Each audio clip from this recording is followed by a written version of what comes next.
ಇವತ್ತಿನ ಈ ವಿಡಿಯೋದಲ್ಲಿ ನಾವು ಸವಿಕನ್ನಡ 2ನೇ ತರಗತಿ ಪಾಠ 6ರ ಪ್ರಶ್ನೋತ್ತರಗಳನ್ನು ನೋಡೋಣ. ಪಾಠ 6 ಸಂತೆ ಗದ್ಯ. ಪಾಠಪೂರ್ವ ಚಟುವಟಿಕೆ. ನಿಮ್ಮ ಮನೆಯಲ್ಲಿ ಬಳಸುವ ವಸ್ತುಗಳ ಹೆಸರುಗಳನ್ನು ಬರೆಯಿರಿ.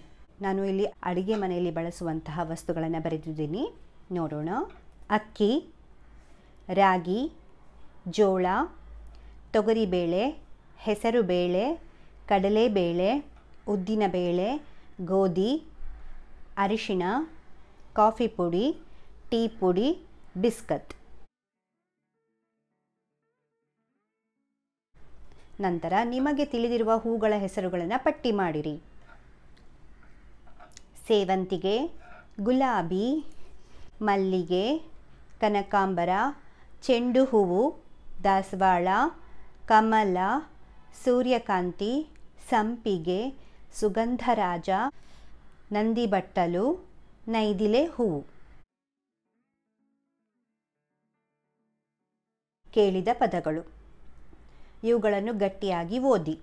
ಸಂತೆ, ಗದ್ದಲ, ಅಂಗಡಿ, ವ್ಯಾಪಾರ, ತೊಗರಿ, ವೀಳ್ಯದೆಲೆ, ರಾಶಿ, ಕಡಲೆ, ಧಾನ್ಯ, ಗುದ್ದಲಿ, ಮೆಣಸಿನಕಾಯಿ, ಈರುಳ್ಳಿ, ಕಸದ ತೊಟ್ಟಿ, ರೈತ, ಬೆಳ್ಳುಳ್ಳಿ, ಅಕ್ಕಿ, ಪದಾರ್ಥ, ಜೋಳ, ಮೈದಾನ, ಹಾರೆ, ಸಲಕರಣೆ, ಖುಷಿ. ಓದಿ ತಿಳಿಯಿರಿ. ಖುಷಿ ಅಂದರೆ ಹಿಗ್ಗು, ಹರ್ಷ. ಪದಾರ್ಥ ವಸ್ತು. ರಾಶಿ ಗುಂಪು, ಗುಪ್ಪೆ, ಸಮೂಹ.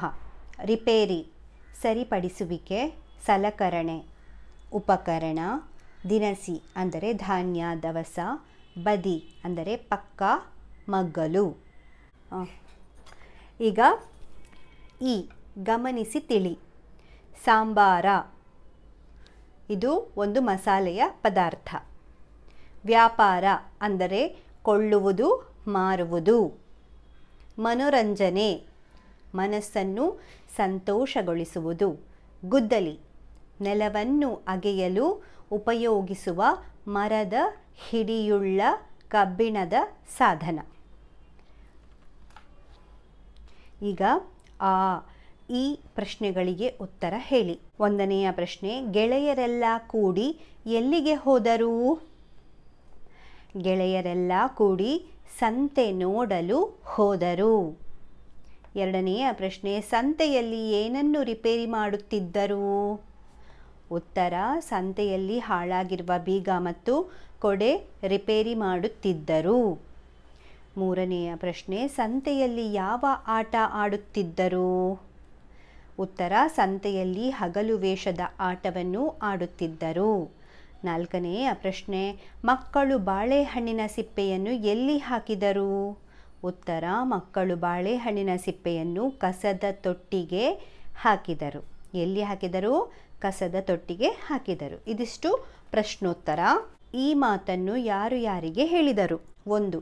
ಅವಸರದಿಂದ ಚದುರಿ ಹೋಗಬೇಡಿ. ಈ ಮಾತನ್ನು ಯಾರು ಹೇಳಿದರು?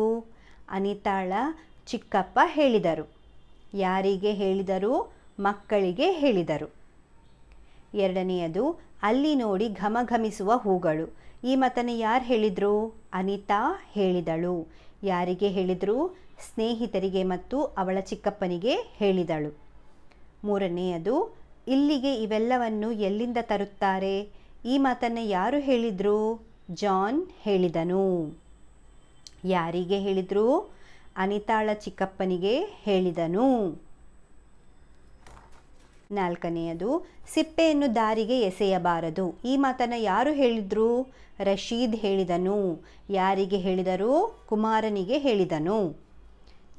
ಮಾದರಿಯಂತೆ ಬರೆಯಿರಿ. ಮಾದರಿ ಚಿಕ್ಕಪ್ಪ, ಚಿಕ್ಕಮ್ಮ, ಅಪ್ಪ, ಅಮ್ಮ, ದೊಡ್ಡಪ್ಪ, ದೊಡ್ಡಮ್ಮ, ಮಾವ, ಅತ್ತೆ. ಇದಿಷ್ಟು ಸಂತೆ ಪಾಠದ ಪ್ರಶ್ನೋತ್ತರಗಳು. ಧನ್ಯವಾದಗಳು.